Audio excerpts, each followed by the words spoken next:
Hello and welcome to the next two chapters of Goodnight Mister Tom by Michelle Magorian. These are two chapters that I've not read. I think I read up to chapter 10 but then lost the video, so I had to read 7, 8, 9 and 10 again. So this is chapter 11, which is just simply entitled Friday. Mrs. Fletcher was bending over the last of a bed of weeds, hoping finally to rid herself of them before her husband returned from the potato harvesting. Her thoughts were interrupted by the sound of heavy footsteps and loud barking. She looked up vacantly. It was Tom Oakley. Easing herself gently to her feet, she leaned slowly backwards. Her spine gave a soft, cracking sound. "Back early, ain't you?" she remarked. "Yous ain't finished, has you? I ain't started tea for Ben yet." "He's staying on," said Tom. "I decided I'd come home early tonight. Boy's got friends coming round. Your George, for one." "So he said." Tom grunted. "I just thought I'd be around like in case he needs anything. Tends to get overexcited." A strand of auburn hair fell across Mrs. Fletcher's eyes. She brushed it aside. "Don't seem long ago since his birthday, do it?" 2 months, commented Tom absently, and he gazed down the road, remembering how he watched Willie's thin little hunched body stumbling after Sammy on that first day. "You heard from his mother yet?" "I had a letter last week, mostly about him being bad and me watching him like. I wish he would be bad. He says yes or dunno to every blessed thing I said." Mrs. Fletcher laughed. "I wish George would." She picked up a bucket filled with weeds. "What about this 6 shillings contribution then?" "Sorry, what about this 6 shillings contribution then?" "That's what she wrote about. Says she can't pay yet, but it'll be on its way. Says it means she won't be coming to see the boy for Christmas." "Shame on her," tutted Mrs. Fletcher. "Oh, I don't know," said Tom. "He's changed quite a bit in these last few weeks." "So has you and all," thought Mrs. Fletcher. "Yes," he went on, "I almost fancy he's grown a bit. It won't do him no harm to be out of his mother's apron strings for a bit longer. She puts the fear of the devil into him anyways." He leaned across the gate in a confidential manner. "Do you know, Mrs. Fletcher, last week he laughed. It were a bit of a nervous one like, but he actually laughed. It were the first time I ever heard him do it. Didn't think he had a sense of humour in him." Mrs. Fletcher looked steadily into his eyes. His forehead had lost its old furrowed look. The deep pitted wrinkles above his eyes had softened outwards. Behind his scowling manner was a kindly old man, and if it hadn't been for the arrival of a rather insipid little boy, she might never have known, nor might anyone else for that matter. A breeze shook a half-naked tree, causing a handful of leaves to cascade into the garden. "Well," said Mrs. Fletcher, "now that you're here, you might as well take the jersey and socks. I finished them last night." After Tom had collected the woolens, he walked home feeling remarkably relaxed. Sammy scampered leisurely in front of him, while he stopped intermittently to pick up sweet chestnuts on the way. Willie had scraped the potatoes, chopped up carrots and turnips, buttered a few slices of oddly cut bread, and filled Sammy's bowls with fresh water and scraps. His boots were laid out on a newspaper and had been scraped and polished. He was sitting cross-legged on the floor, giving a finishing touch to them, when Tom walked in. He looked up and rubbed his forehead excitedly, leaving another smudge of brown shoe polish above his nose. "I finished my reading book today, and I starts the last one on Monday. And Mrs. Black says I can do joined-up writing," he added, scrambling to his feet. "By half-term, I might have finished the last one. Then I can read good enough for Mrs. Partridge." "Good. You've worked hard for it, and you're bright." "Bright?" "Got it up here," said Tom, tapping his head with his hand. It was after they had cleared supper and were sitting by the range with a cup of tea that the first person to arrive knocked at the front door. Willie, whose stomach had been steadily growing tighter, almost spilt his tea over his shorts. He was wearing the new jersey that Tom had collected from Mrs. Fletcher. It was navy blue with a roll-top neck. The cuffs were well turned back, and the jersey came halfway down his shorts. "Ain't you going to answer it, then?" said Tom. Willie placed the mug carefully onto the table and made his way nervously out of the door and down the small dark passageway. It was Zack. Willie was glad that he had come first. He showed him into the living room, where Sammy greeted him, wagging his tail. "Unusual jersey, that," commented Tom. It was the first time he had seen Zack's Joseph jersey. "Unique, I'd say," replied Zack. "I'll go put the blacks up and light the lamp," said Tom. Willie and Zack waited at the foot of the ladder while Sammy scrabbled around the first rung. A square of amber light shone down on them from the open hatch. "I say, it's magnificent," gasped Zack, "like rays from heaven." Tom climbed down the ladder. "All yours," he said. Sammy by now had wormed his way up to the third rung, where he was floundering and panting breathlessly. "You want Sam with you?" "Won't you be lonely without him, Mr. Oakley?" asked Zack. Tom was a little taken aback at this candid question. "No, I can do some jobs that he gets in the way of. But if he becomes a nuisance, William, you bang on the floor," he added. "You bang on the floor and I'll pick him up." "Ta," said Willie gratefully, and between him and Zack they carried Sammy up the ladder. Willie had grown used to the changes in his room, so that he was pleasantly surprised at Zack's excitement over it. 2 of the walls were covered with his drawings and paintings, and on one wall were shelves that Tom had fixed up for his clothes and treasures. Zack gazed round at the tiny wooden bed under the eaves. The flickering lamp above their heads and the patches of colour round the walls gave the room a cosy, lived-in air. After a brief glance at the 2 boxes of apples which were stacked in the corner, he sat on the end of the bed with Willie and talked about the poem he was writing. It was in the epic vein, which for him meant a long rhyming poem about knights in armour. Sammy, who had been sitting quietly by their feet, jumped up and began barking. There was a loud knock on the open trapdoor, and Carrie and Ginny's heads came into view. "Ain't it beautiful?" commented Ginny. "Like a workroom of one's own," sighed Carrie enviously. They were interrupted by an impatient voice from below. "Stop spooning! I want to see. Hurry up!" They clambered up onto the floor, followed eagerly by George, who practically fell over them in his clumsy desire to get in.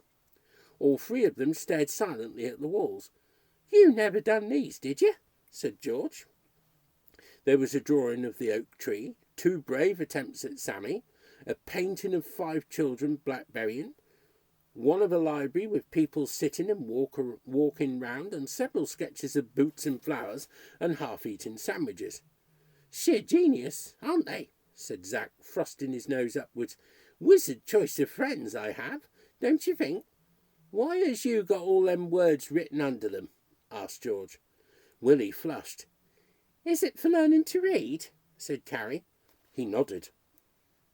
"I starts the last reading book on Monday and joined up writing." "I say, well done!" exclaimed Zack. "Don't know why you're bothering," grunted George. "You gets to mess around more in your class. Anyways, if I could draw like you, I wouldn't bother about nothing else." "Anything else," corrected Carrie. "And you don't bother about anything, anyways." "I does. They just don't teach interesting things at school. Who wants to read books? Books ain't no good. They don't feed animals and plough fields, does they?" Carrie groaned. "You just pig ignorant." "Good," said George. "I like pigs, and pigs is useful." "Are you 2 going to spend this evening ranting again?" interrupted Zack. "Yes, come on," said Ginny. "Let's talk about the Gazette." It was obvious to everyone from the moment they sat down that Zack was bursting to tell them something. "Come on, reveal all," said Carrie, imitating his theatrical way of speaking. Guess what? He half squeaked. Miss Fawn is producing a children's Christmas show for the war effort, and she needs all the help she can get. Ginny gasped. I couldn't go on stage. I'd hate it. You needn't act in it. You could help backstage. You could do your sewing, suggested George. Ginny's face lit up. I could make costumes. Well spoken, that man, said Zack. That's a wizard idea. George cleared his throat and beamed. I does have the odd unbeatable one, he said smarmily. I'm glad to hear that, said Zack, because I'm going to ask you for another good suggestion. George visibly preened himself. Go ahead, he said. What are you going to do in the show? His face fell. Me? He spluttered. Me? I ain't doing no fancy theatricals of old Corny Thorny. She's nutty as a fruitcake. Coward, said Carrie.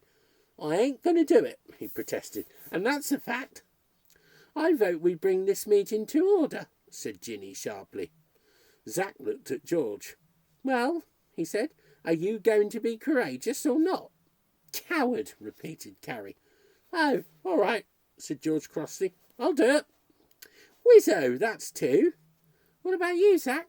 Asked Carrie. Oh, I expect I'll volunteer for one of the leads, he said, leaning back and crossing his long brown legs nonchalantly. He turned to Willie. I ain't been near a theatre. Me mum says it isn't exactly a theatre, interrupted Zack earnestly. It's the hall. It's just that we're going to make it into a theatre. Yeah, but you needn't perform. You could help with the scenery. Painting like, said Carrie. He smiled nervously. Yeah, all right. I'll volunteer too, said Carrie. I don't mind what I do so long as I don't have too many lines to learn. Whizzo, yelled Zack. That's the five of us. He studied Sammy, who was chewing the toe of one of his large stuffed boots. No, said George and the twins in unison. He looked at Willie. You'll have to ask Mr. Tom, he said. 3 against 2, said Carrie. Oh, all right, he sighed wearily. I give in. My turn now for news, said George. We's going to have a big carol service in the church on Christmas Eve. Mr. Bush started rehearsing us last night, and he could do with some extra voices like. Carrie opened her mouth. Boys only, he added. Ain't it a blimmin' chick, she exclaimed angrily. Boys gets all the chances. The grammar school in Weirworld only takes boys, she said in protest to Zack, and they never bother to put girls in for the high school. And here's me dying to go, and him, she said, waving a finger at George, having all the chances and him hating books. Maybe now there's a war on, said Ginny, gently touching her sister's arm, it'll be different for girls. She knew how much learning meant to her. I hope so. But it don't seem no different being at war, really, do it? Except there's more going on in the evenings with first aid and the like. There was a short silence. Well, said George, glancing at Willie and Zack, you two interested? I'd like to, said Zack, but I never go to church, so it'd be a bit strange if I sing in it, won't it? Me not even being a Christian. Ain't you a Christian? Asked Willie in alarm. He shook his head. No, I thought you knew that. Willie expected at any moment to see the tips of 2 red horns slowly emerging from under his hat, but they didn't. You could always ask the vicar, suggested George. But what if I had to say your prayers? I might have to say things I didn't believe in. It leaves me in a bit of a dilemma, don't you see? Do what? Said George. Quagmire, said Zack, and he gave a sigh and threw his hands up in the air. I mean, I'd really like to, but I've already been shouldered out of the nativity play. It's rotten, rotten luck. I know the story quite well, too. I mean, your Jesus that you believe was God was Jewish, wasn't he? Joseph, his father, was Jewish, and so was his mother. And here's me dying to act, and I can't be in it because I'm Jewish. Now, you know how I feel about the high school, said Carrie. Oh, get the handkerchiefs out for a week, groaned George, pretending to play the violin. I'll do it, said Willie suddenly. I'll sing. George beamed. Rehearsals every Thursday. I'll give you a hand in the reading if you get stuck. Well, that's 2 bits of news for the Gazette, said Ginny. We need to do something a bit more exciting like, said George impatiently. Let's go looking for badgers or even their holes. How about it? Who's for going? I'd like to, blurted out Willie. They all stared at him in surprise. It was unusual for him to volunteer without persuasion. I'll come too, said Zack. I don't know anything about badgers, but it might be useful. Who knows, perhaps one day I may have to play one. Carrie and Ginny looked at each other. We'll come too, they sighed in a tone of resignation. I ain't forcing you, said George. I say, said Zack, what about that mysterious place you were talking about at Aunt Nancy's? Ginny paled. Spooky cot, she whispered. Couldn't we go and look at that as well? George and the twins gave no answer, and Willie felt a cold prickle crawl up his back and into his hair. Oh, come on, cried Zack. It can't be that frightening, can it? All three of them nodded silently. We haven't been there for 2 years now, said George. I say, what happened? Nothing you could exactly put your finger on, like, said Carrie ominously, but there was a strange, eerie feeling in the air. The trees, she swallowed, the trees, they seemed to groan and wave their arms about. Let's go. I mean, if we all go together, we can protect each other. When was you thinking? Asked George in an unusually timid voice. How about tonight?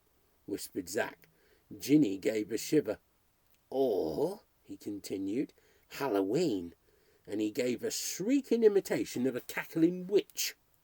George and the twins yelled, and Willie clutched Sammy, who had started barking. Zack gave a long, ghostly moan and raised his hands. With wide, blank eyes, he shuffled towards them. They stumbled backwards.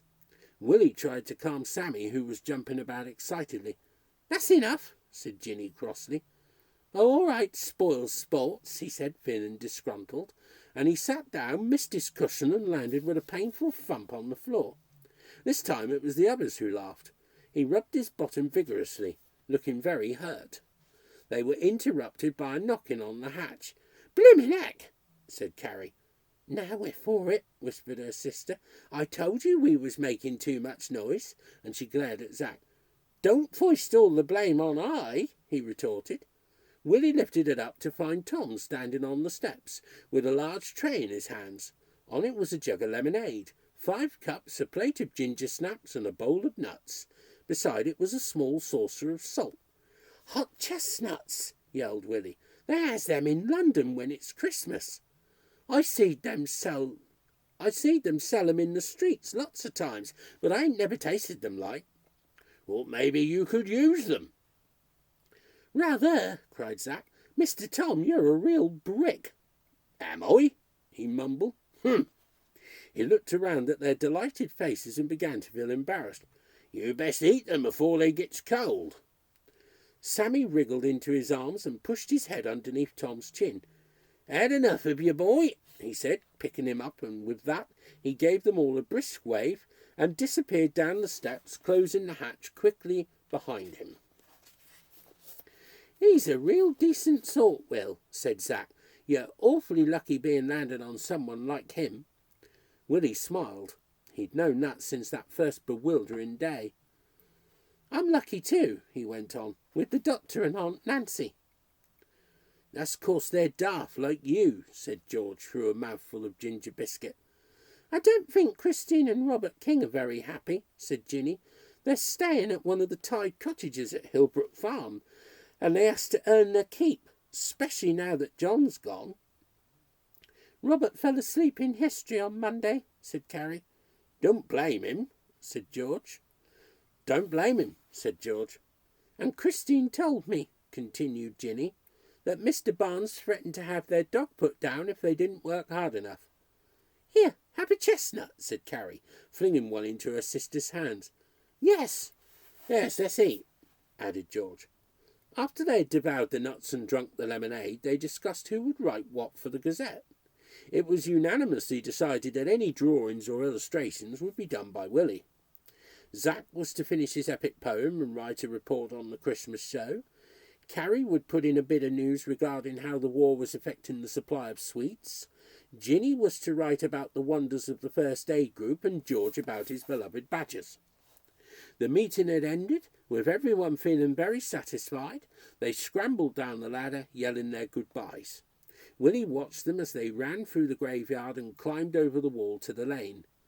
He closed the door, walked into the living room, and sank happily into the armchair. Tom glanced at him. The last time Willie had had so many children at the cottage he had been sick. Tonight he looked healthily tired. "Let's have a look at that old arm of yours," he said. Willie sleepily pulled his jersey and shirt off and slid to the edge of the armchair. Tom squatted down in front of him. Very gently he cleaned a sore and put some ointment on it. It was the last one. "This time next week should be gone," he muttered. But Willie didn't hear him. His eyelids were already fluttering into sleep. Tom helped him into his pyjamas, carried him up the ladder on his back and put him to bed. When Willie woke the next day, there was something altogether unusual about the morning.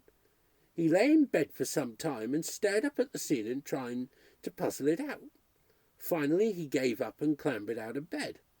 It was only when he started automatically to strip it that he realised what it was that was so different. There was no need for the sheets to be washed that day. They were dry.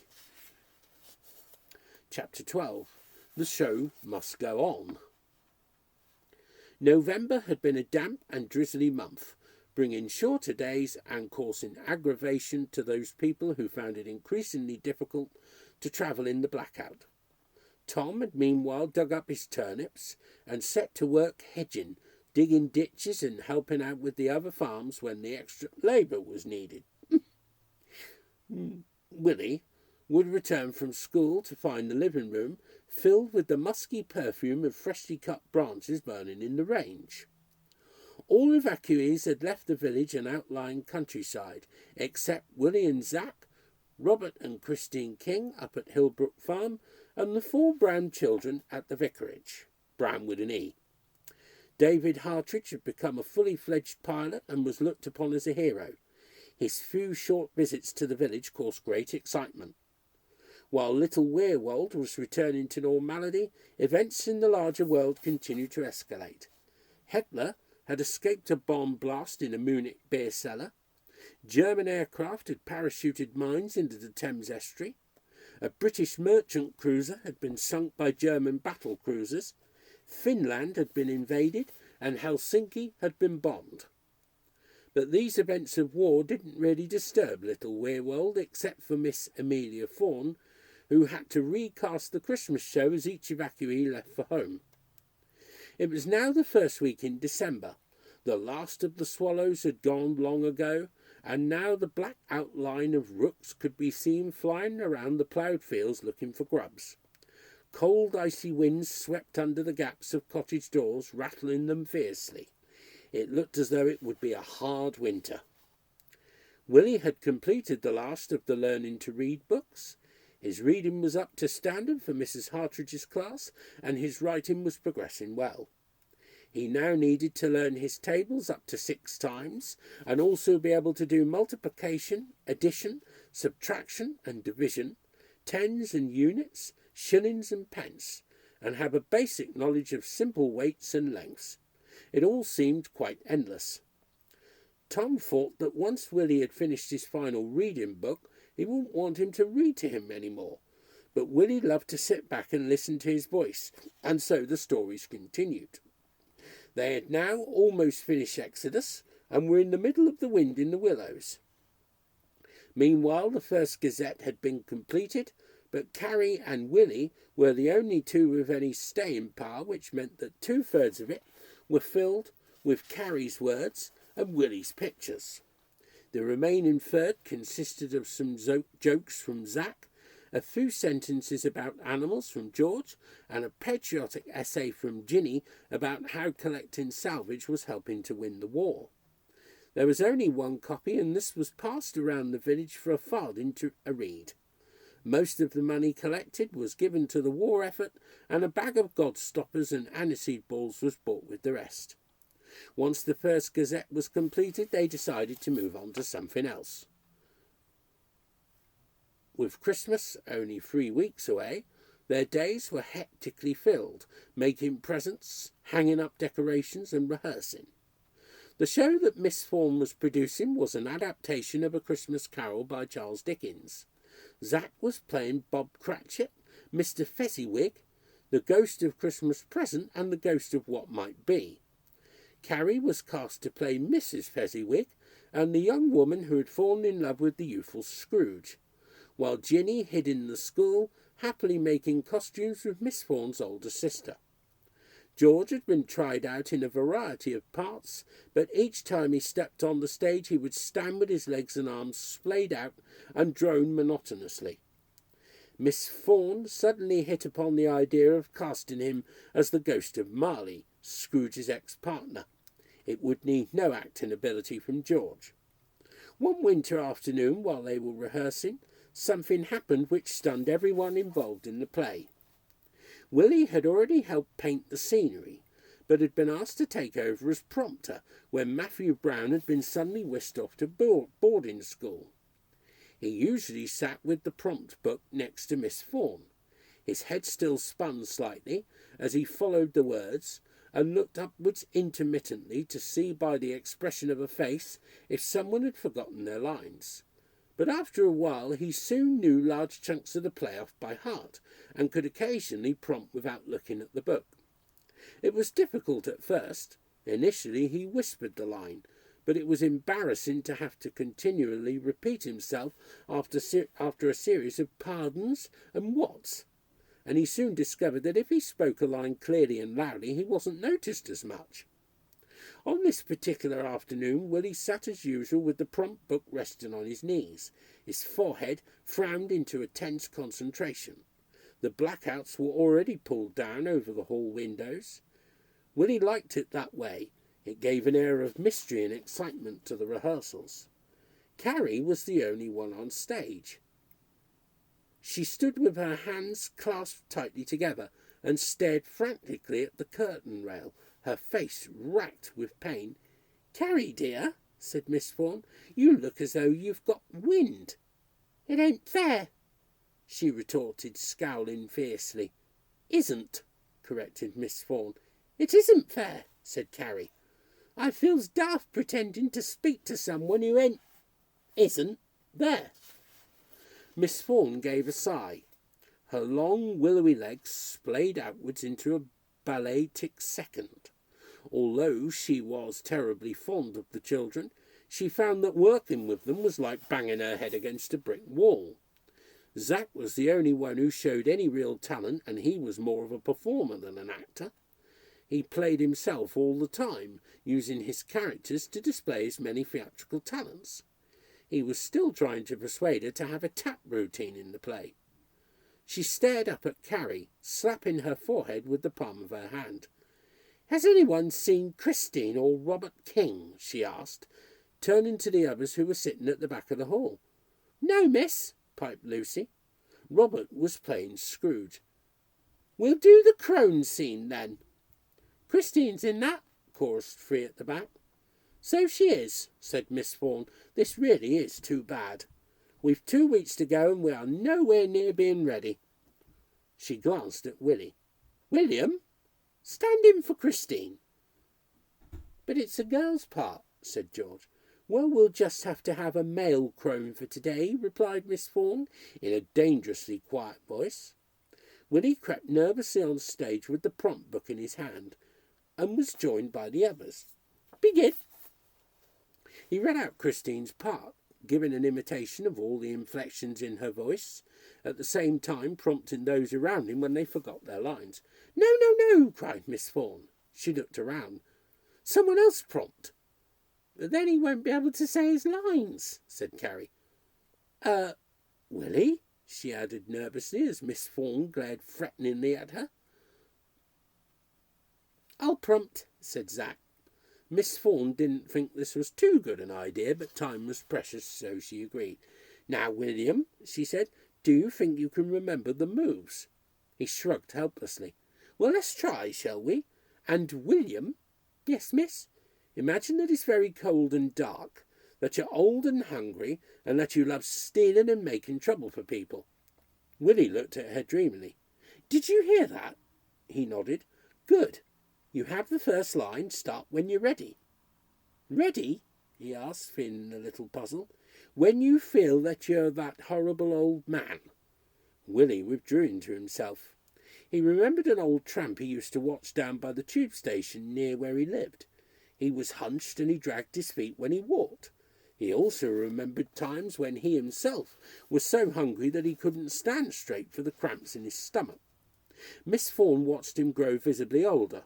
His shoulders were pushed up by his neck and his stomach caved in. He looked cold and miserable and bad-tempered.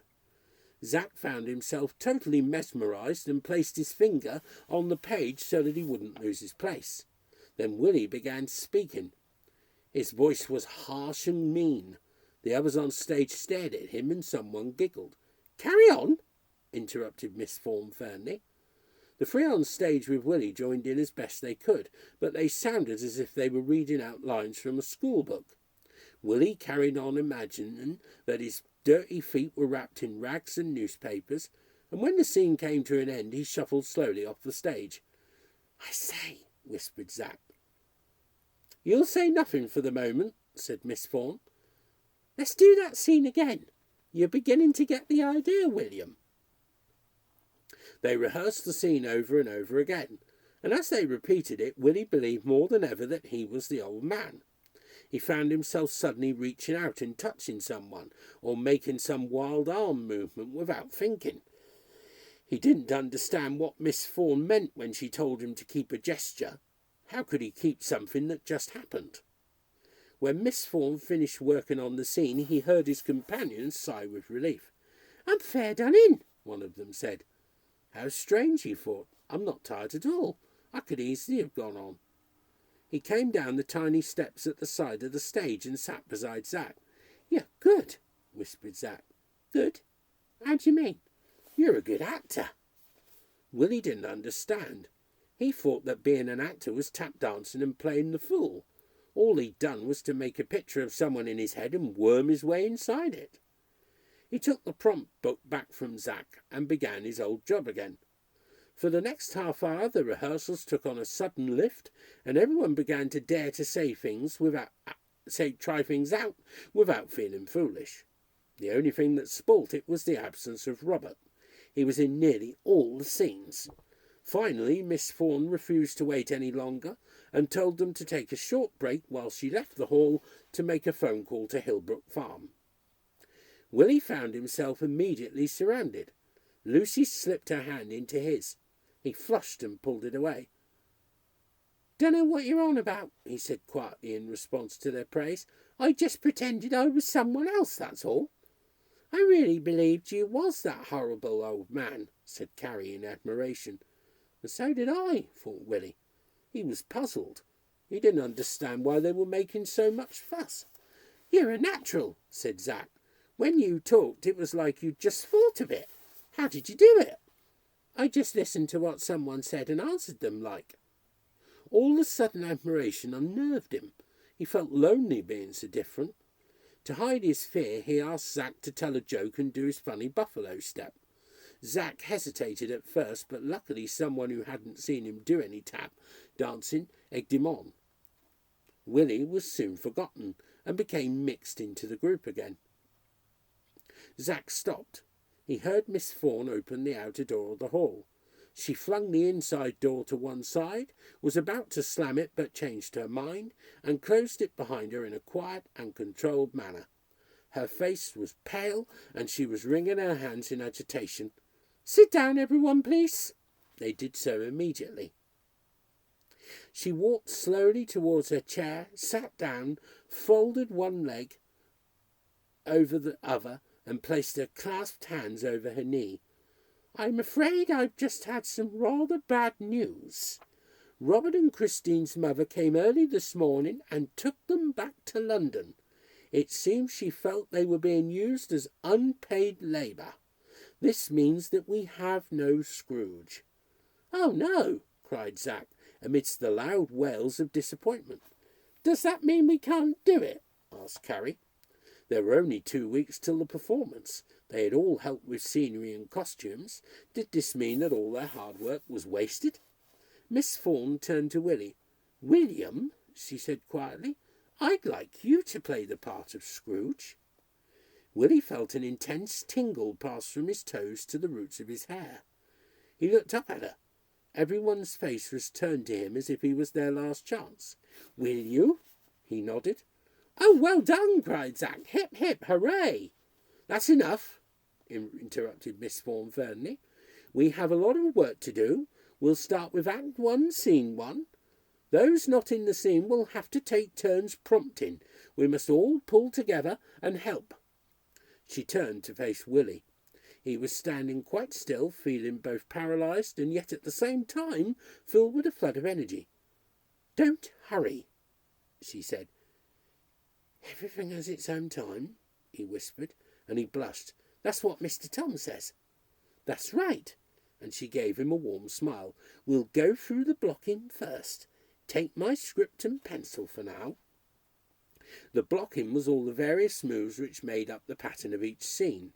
This was to give it movement and life, and to ensure that the focus of attention was never blurred for the audience.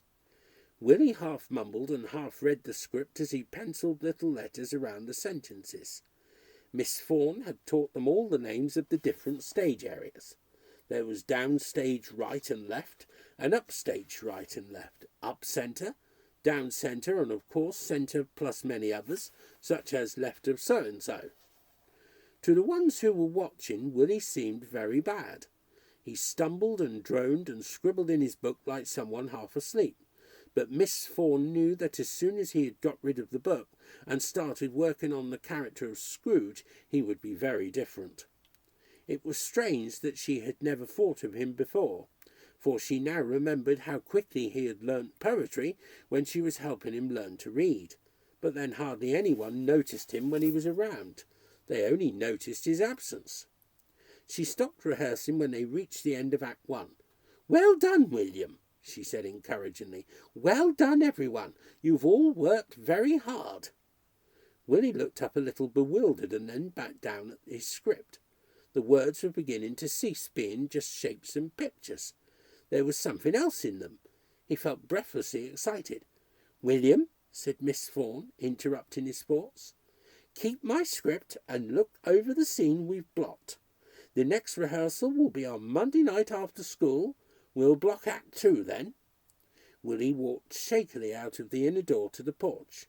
Zack had already put on his coat and cap and was waiting to tell him something when Ginny and Miss Fawn's elder sister burst in. "Whatever's the matter, May?" asked Miss Fawn. "Haven't you heard the news yet?" "About the Kings?" "No, about Mr. Bush." "What about him?" "Has he had an accident?" "Worse. He's been called up." "But he's a teacher. They aren't calling them up, surely." "It's his own fault. He's on reserves, and they say that we already have more than our quota per pupil than most other places." "Who's going to teach the seniors?" "I don't know. The vicar, I suppose." "What about the carol concert?" interrupted George. "It's on in 3 weeks' time." May Fawn turned to her sister. "What's this about the Kings, then?" "It's all sorted out. I'll explain later." "What's been going on?" burst out Ginny. Zack and Willie slipped out into the darkness. "I say, Will," said Zack, taking Willie's arm, "a jolly exciting night, eh?" "Yeah," replied Willie, still dazed. "I think you're, how do you say it, fine." "Yes, I think you're fine." Willie smiled. "We're both jolly fine," he yelled, and he dragged Willie on behind him. They stumbled and laughed down the tiny lane to the little cottage where they parted. Willie walked quickly towards Tom's cottage. He clutched the script tightly under his arm. It felt so good tucked there, so snug and firm under his armpit, like it was a part of him. He ran into the cottage, flinging his cap and coat onto his peg. Tom was sitting at the table, gluing coloured paper chains together. He'd hung the clusters of holly that Willie had painted silver onto the walls. Willie looked up at them. "Pretty, ain't they?" he remarked. "You's beginning to sound like me," Tom said. Willie stood by the table, holding the script in his hand. Pushing the chair gently to one side, he placed it on the table and sat down. Tom was unusually quiet. He put the chains down and stood up. Sammy followed him, tugging at his trouser legs. He lifted him up absently, sat in the armchair, and stared into the open range. "Shall I make us some tea?" suggested Willie. Grunted Tom, a little startled. "What?" Willie walked over to the kettle and filled it with water from the pitcher. "I'll make us some." "Yes, that's right, boy. You do that." Willie suddenly became aware of how pale Tom looked, and he felt alarmed for a moment. Perhaps he was ill. Sammy was sitting on his lap, panting in a bewildered fashion. He gave a small whine. Tom looked up and caught Willie's worried gaze. "Is you all right?" asked Willie, sitting on the stool. "Just had a bit of a wake-up, so to speak." "Wake-up?" "You heard about Mr. Bush?" He nodded. I've been asked to take over the choir, for the concert, play the organ." "Can you play?" "Used to when Rachel was alive." "Who's Rachel?" "A gentle-hearted, wild young girl I once loved." "Where's she now?" Tom pointed to the window behind him with his thumb. "She's the one under the oak tree. Died after she had a baby. She had scarlatina, see?" "What happened to the baby?" "Died soon after. Buried together." He glanced at Willie. "Same name as yours, too." "William?" He nodded and gave a deep sigh. "It's a long time since I touched that organ. It'll take a good bit of practice." "You going to do it, then?" He leant back and paused for a moment. "Yes," he said at last, and he glanced across at the table. "What's that, then?" he asked. "A new book?" "It's the script of Christmas Carol." Oh, what are you doing with it, then?" "I've been asked to be in the play." "Has you?" said Tom, leaning forward. "Yeah." "I take it you's going to do it, then?" Willie smiled, his cheeks burning with excitement. "Yeah." "Reckon we'll both be needing that tea extra sweet tonight, eh, boy?"